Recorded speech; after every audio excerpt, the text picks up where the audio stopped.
विद्यार्थी मित्रांनो, सह्याद्री ट्युटोरियल्स मध्ये तुमचं स्वागत आहे. ऑर्गॅनिक करू की नको? मला नाही जमत.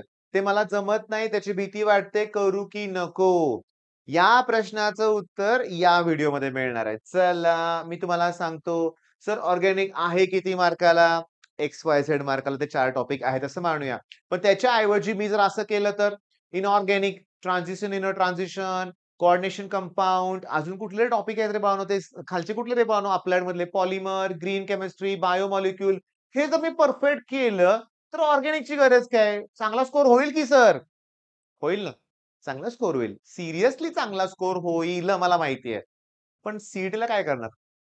तिथं ऑप्शन कसं ठेवणार तू सांग बघू? आता तू बोर्डच्या एक्झाममध्ये करशील रे, की चला ठीक आहे ऑर्गॅनिक मी स्किप करतो. सीईटीला इतकं सोपं येते ना रे प्रश्न. इतके सोपे प्रश्न येतात. मग सर आता करू काय? मी तुम्हाला सांगतो. मी ऑर्गॅनिकमध्ये ना रिएक्शनचा पार्ट खरोखर बोर्डसाठी टफ आहे, मी मान्य करतो. हा टफ आहे, मी मान्य करतो बोर्डसाठी. पण सीईटीसाठी टफ नाहीये. मग आता जर थोडीफार तयारी केली तर का नाही होणार? का नाही होणार सांगतो, होणार. मग सर त्यासाठी करू काय? तर मी तुम्हाला क्लिअरली सांगतो रे, की तुम्हाला ना डेफिनिशन पासून सुरुवात करायची आहे. मी ऑर्गॅनिकसाठी एक चार्टच देणार आहे बरं का. मग पहिली डेफिनिशन कुठली आहे? Alkyl halide. अल्कोहोल, फिनॉल, इथर, aldehyde, ketone, carboxylic acid, amine, एवढ्या डेफिनेशन जे टॉपिक आहे ती नावं आहे त्या सगळ्यांच्या डेफिनेशन तुम्हाला करायच्या आहेत हे लक्षात घ्या. सगळ्यांच्या डेफिनेशन तुम्हाला करणार. तुम्ही करणार, तुम्हाला करायच्या आहेत. ओके. डेफिनेशन झाले की तुम्ही दुसरा प्रश्न करणारच आहात. क्लासिफिकेशन. अरे डिफाइन कीटोन आणि गिव्ह क्लासिफिकेशन 2 मार्काला आलाय. बाळांनो सगळं करावं लागेल, कष्ट घ्यावे लागतील. ज्यांनी वरवर अभ्यास केला ना त्यांना फिजिक्स अवघड गेलंय. आणि ज्यांनी माझं ऐकून जे डेफिनेशन सगळ्या तर सगळ्या टॉपिक मध्ये केल्या, डिस्टिंग्विश सगळं तर सगळं केलं, त्यांना पेपर ठीक-ठाक गेलेला आहे. मग केमिस्ट्रीच्या पेपरमध्ये तर आपण जबरदस्त तुम्ही मला प्रॉमिसेस केलं की परफेक्ट स्कोर करणार आहे. मग तेव्हा तुम्ही मी सांगितल्याप्रमाणे ऑर्गॅनिकचं हे करावं लागेल, डेफिनेशन क्लासिफिकेशन करावं लागेल.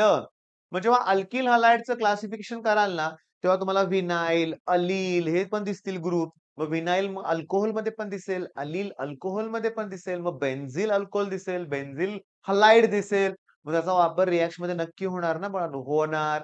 बरं त्याच्यानंतर मी तुम्हाला सांगतो चार्ट बनवायचे असतात, पण त्याच्यानंतर तुम्ही काय करणार आहे ते बघा, की तुम्ही ऑर्गॅनिक रिएक्शन किंवा ऑर्गॅनिक केमिस्ट्रीचे मी आता पार्ट 1 टू पार्ट 6 हे व्हिडिओ अपलोड केले. ते तुम्हाला ह्याच्यापुढे कंटिन्युअसली बघायचे. मी तास 2 तास वेळ देणार आहे. हां आणि ते अभ्यास तुमचा होणार आहे मला गॅरंटी आहे. मग त्याच्या पुढच्या नेम रिएक्शन्स 1 टू 6 मध्ये काय-काय दिलंय, हे मी तुम्ही मला सांगाल. ऑर्गॅनिकची प्लेलिस्टमध्ये 6 व्हिडिओ आहेत. ते तुम्हाला बघायचे आहेत आणि त्याच्यानंतर पुढचे पण मी व्हिडिओ देणार आहे, हे लक्षात घ्या. ओके. मग आता कसली काळजी करताय तुम्ही? पॉलिमर केलंय, ग्रीन केमिस्ट्री केलेलं आहे, अप्लाइड सॉरी पहिलं जे आहेत ना म्हणूया आपण फिजिकल केमिस्ट्री लक्षात घ्या. त्यातले बरेचसे टॉपिक तुमचे झालेले आहेत. तुम्ही इलेक्ट्रोकेमिस्ट्री मधले डायग्राम केलेले आहेत. मग आता काळजी काय करताय? डेरिव्हेशन सगळे केलेत, डेफिनेशन्स तुम्ही करताय, लॉ सगळं केलेले आहेत. मग अशा वेळेस ऑर्गॅनिक का ठेवायचंय? का ठेवायचंय? नाही ठेवायचं. माझा एक प्लॅन राहील बरं का. आज संध्याकाळपर्यंत पोर्शन संपेल तुमचं असं मला वाटायला लागलंय. मग 19 दिवस 19 तारीख ठीक आहे, पूर्ण मिळेल मला माहिती आहे. दुपारनंतर तर मिळेल ना. मग त्यात जर एकदा ऑर्गॅनिकची दुसरी रिव्हिजन तुम्ही केली ना, तर तुम्ही सीईटीत चांगला मार्क चांगले स्कोर करू शकता हे मला माहिती आहे. म्हणून मी एवढं ओरडतोय जीव तोडून तुम्हाला सांगतोय, की ऑर्गॅनिक करा. ऑर्गॅनिक सोडू नका बाळांनो. ठीक आहे? बरं मग आता सांगू का तुम्हाला मी? मी एखादी रिएक्शन सांगतो रे बघा. बेन्झॉइल क्लोराइडची रिएक्शन त्याचं रिडक्शन होतं आणि बेन्झेनॉल्डिहाइड तयार होते. कुठली रिएक्शन आहे सांगा? रोसेनमंड रिडक्शन. कॅटलिस्ट कोण आहे त्यात? Palladium on BaSO4. बरं. बेन्झीन पासून बेन्झेनॉल्डिहाइड तयार करायचं आहे मला. कुठली रिएक्शन आहे? कुठली आहे? कुठली आहे? गॅटरमन कॉच फॉर्मायलेशन रिएक्शन आहे. मग इटार्ड रिएक्शन, स्टीफन रिएक्शन त्याच्यानंतर सांगतो कुठले? Clemmensen's reduction reaction, Wolff Kishner reaction. अरे भरपूर रिएक्शन्स आहेत. सोपे आहेत. सीईटीत ना अख्खी रिएक्शन देतात. रिएक्शनचं नाव विचारतायत. ओके, कॅटलिस्ट विचारतायत. सोपे प्रश्न येतायत. थोडीशी ताकद लावल्यावर होऊ शकतं तुमचं. माझं झालं होतं. मी अगदी लास्ट मोमेंटला मला जाणीव झालं, की अरे यार रिएक्शनच उलट्या सोप्या आहेत. एकदा केले की बदलत नाहीये ते रिएक्शन्स.